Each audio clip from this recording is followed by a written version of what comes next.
Assalamualaikum. Today I'll talk about chronic inflammation. First of all, what is inflammation? Inflammation is a response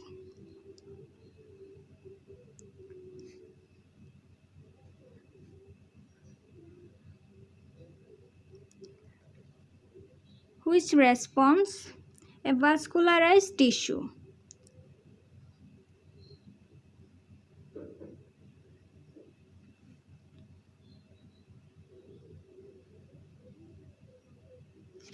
By which leukocytes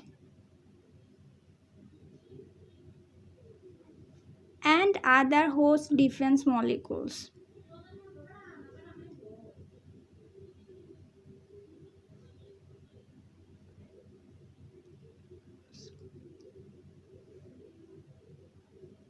and for which to eliminate the offending agent.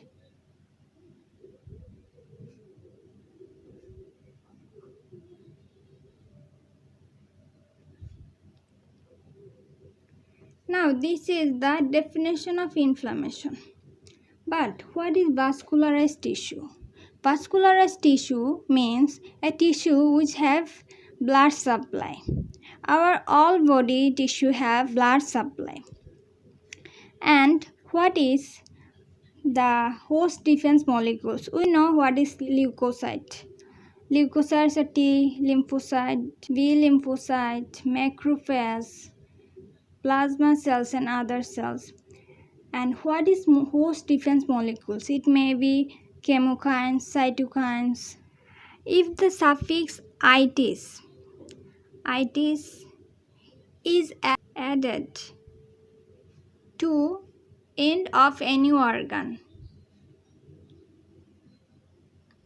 then it is called inflammation.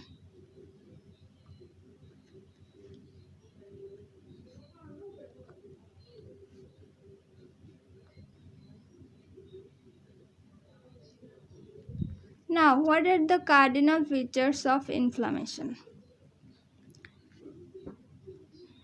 Inflammation has 5 cardinal features.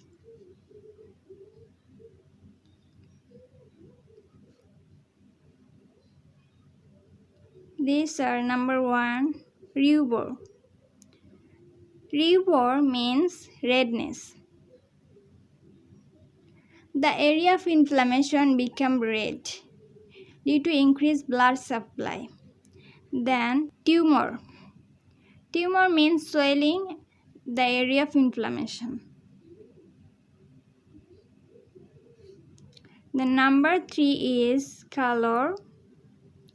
Calor means increased temperature. It is also due to increased blood supply.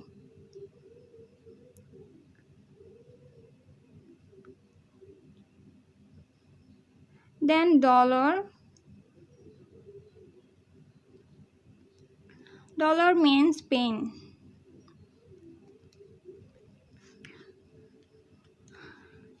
Pain. Why pain occurs in inflammation? Because due to increased blood supply or extravasation of blood to the tissues, these bloods or fluids press the pain sensitive nerves endings, so we can feel the pain.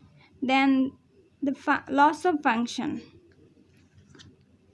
Loss of function. Due to inflammation, the tissue lost its capacity of function. So these 5 features are the cardinal features of inflammation. Now, what are the types of inflammation? Acute inflammation and chronic inflammation.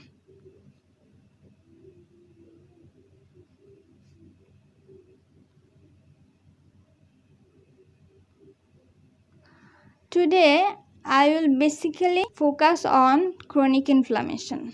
Now, what is chronic inflammation? Chronic inflammation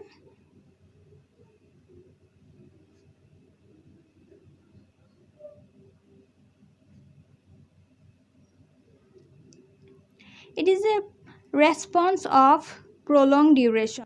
maybe weeks or months. Now,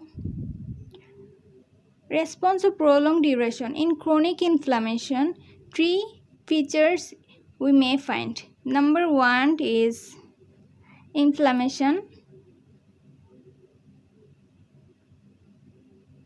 of various degree. Then tissue damage.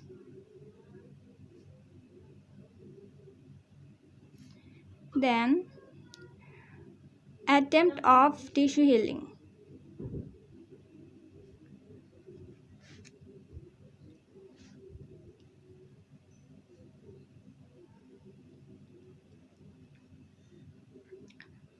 In some cases of chronic inflammation, maybe inflammation is predominant, and some cases maybe tissue damage is predominant, and other cases tissue healing is predominant. The dominance of these three factors is vary in case to case. Now, causes of chronic inflammation.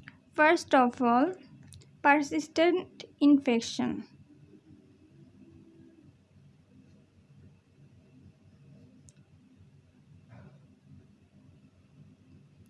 Like microbes, TB, lepre, virus, fungus. Then hypersensitivity.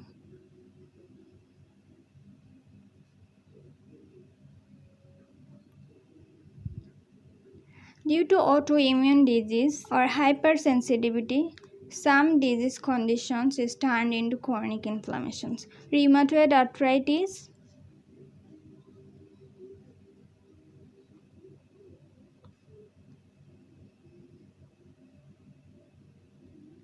and multiple sclerosis.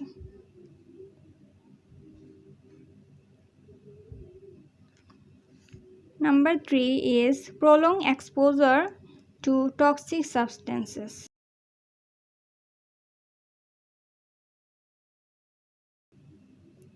Like if we expose to silica, it can be turned into silicosis. And if we have a prolonged duration of hyperlipidemia, which cause atherosclerosis. Then number 4, as a sequelae of acute inflammation.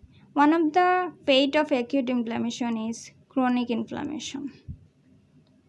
So, sequelae of acute inflammation is chronic inflammation.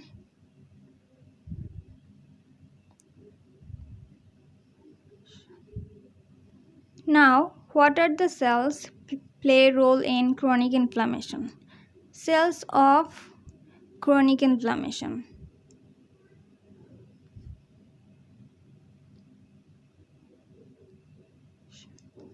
First of all, macrophage.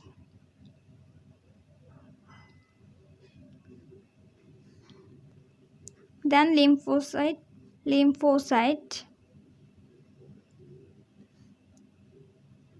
plasma cell, and mast cell,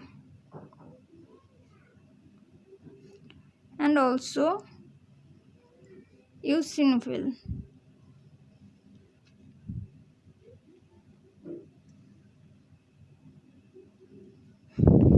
Now lymphocyte.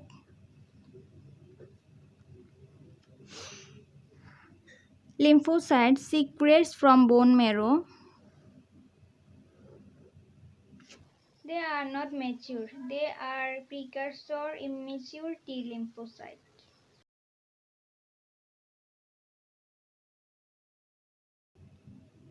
Then it goes to the thymus.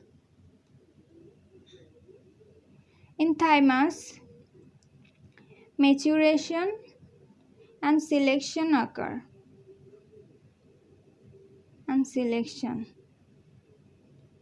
Then it turns into CD4 positive T cell and CD8 positive T cell. Then they go into the circulation.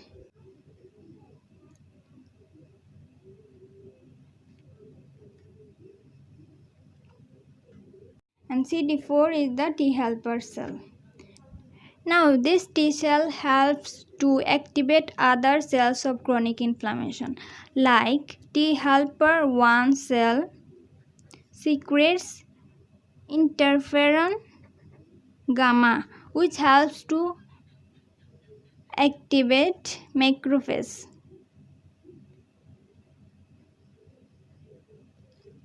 In classical pathway.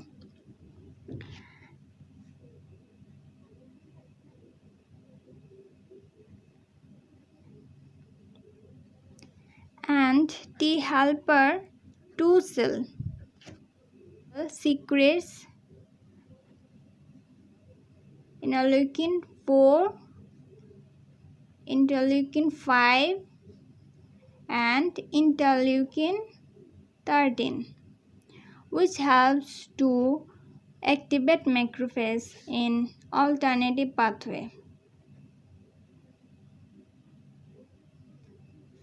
Alternative pathway.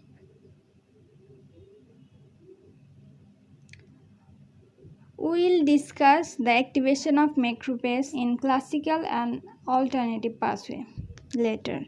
Then T helper 17 cell, which secrete interleukin 17, which activate neutrophil. Now return to the back page again. The role of inflammation in plasma cell is production of antibody, and mast cell release histamine, which cause allergic reaction, and eosinophil release histaminase enzyme.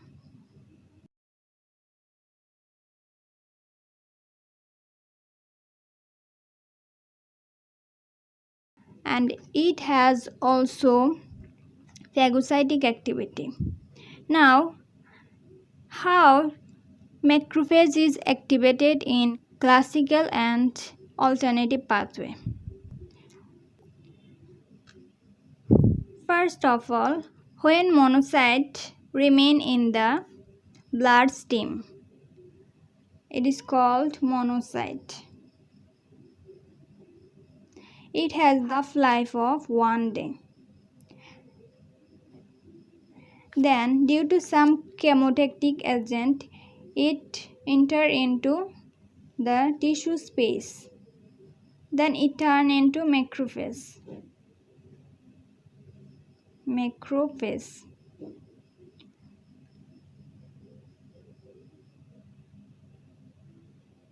This monocyte, after entering into the extravascular tissue, it turns into macrophage. This macrophage has lifespan of month to year.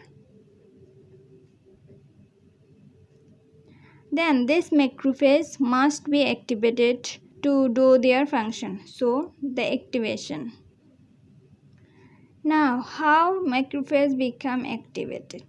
Activation of macrophage.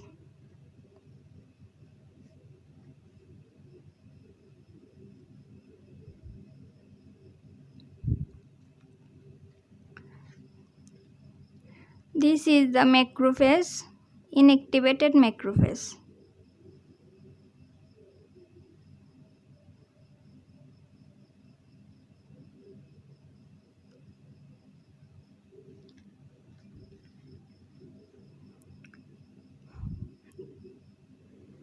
Then it has two pathways, classical and alternative. If the helper cell secretes interferon gamma, the macrophage undergo classical pathway.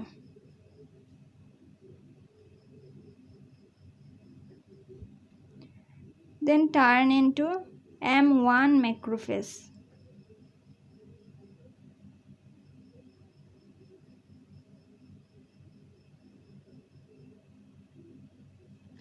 M1 macrophage. Now M1 macrophage release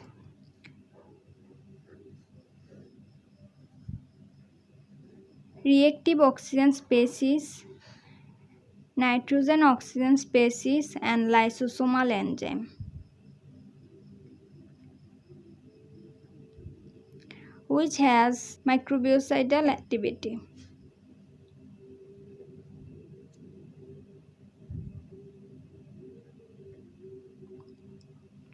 Then it also releases interleukin 1, interleukin 12 and interleukin 23, which has inflammatory activity.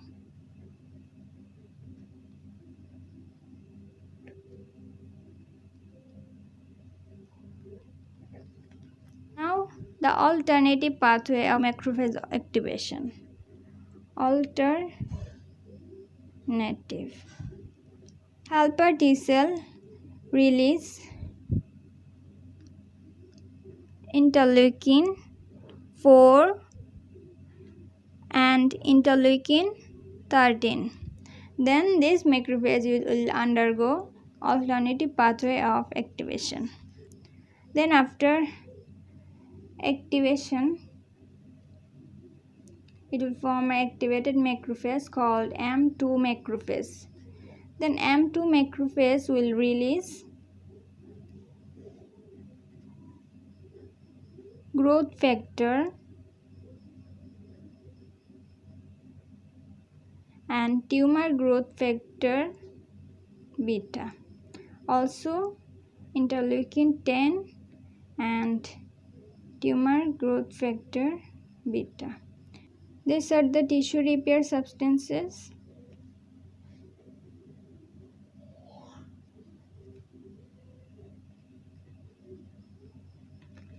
And this for anti-inflammatory action.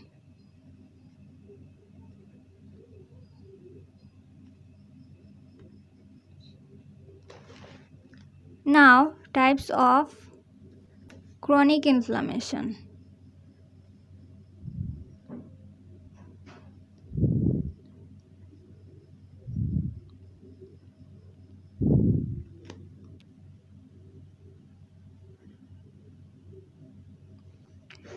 Granuloma is a special form of chronic inflammation.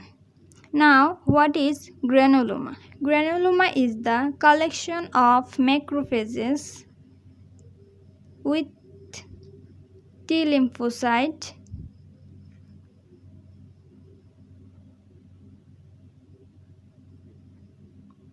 sometimes associated with necrosis. Now, how granuloma is formed? There are basically two types of granuloma: foreign body types granuloma and immune granuloma. First of all, foreign body type granuloma.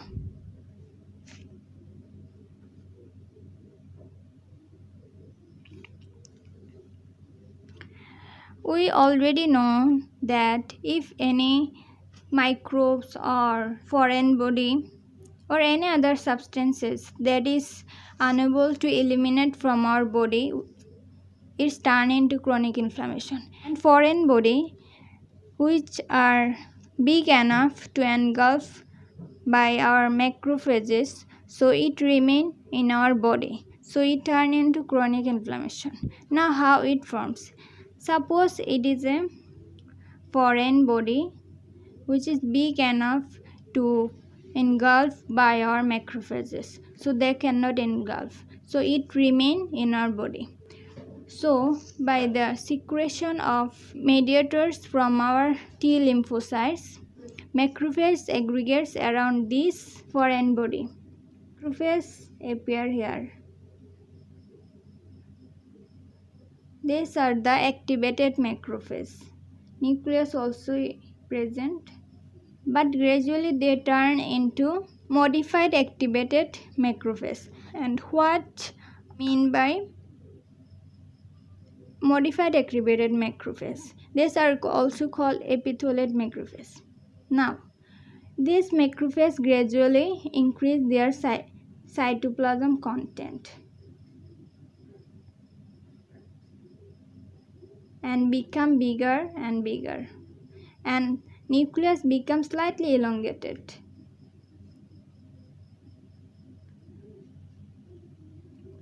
These are modified activated macrophages, also called epithelial cells. Then these activated or modified activated macrophages fuse together and form giant cell.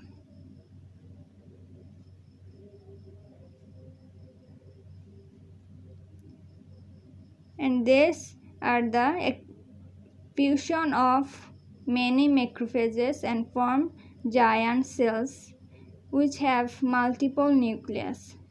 As they fuse together, their nucleus is multiple. These are called multinucleated giant cells. In immune type granuloma, it is as like as foreign body, but the difference is here it is not the foreign body,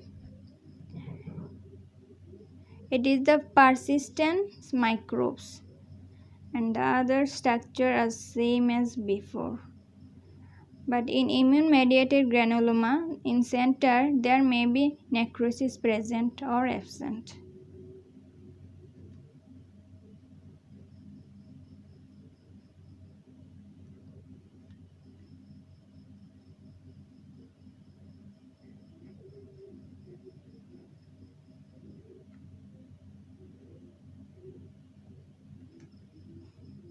These are the multinucleated giant cell. This is the overall discussion of chronic inflammation. Thank you so much.